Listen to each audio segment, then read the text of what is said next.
Leo tarehe 27 ya mwezi wa 6 mwaka 2025, kesi ya ardhi namba 6075 ya mwaka 2025 ambayo imesajiliwa hapa Mahakama Kuu ya Tanzania Divisheni ya Ardhi Dar es Salaam imeitwa mbele ya Mheshimiwa Jaji Mohamed Gwae, na kesi hiyo inawahusu Kanali Naftali Swai na wenzake 49 dhidi ya Zainabu Ismail na Ashuru Awadh pamoja na Leondela Mdete.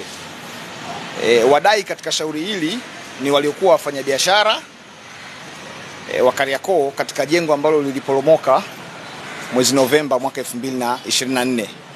Kwa hiyo leo tumekuja kwa ajili ya amri muhimu za mahakama, na muda mfupi kutoka sasa tutaingia mahakamani kwa Mheshimiwa Jaji Gwae ili kuweza kuendelea na hatua ambazo zinapaswa kuchukuliwa leo hii. Kwa hiyo baada ya hapo tutaujulisha umma ni maelekezo gani ambayo mahakama itakuwa imeyatoa ili wadau kwenye kesi hii waweze kuyafanya na kuyatekeleza, kesi iweze kuendelea. Kwa kimsingi kwa leo hichi ndicho kimetuleta hapa mahakamani.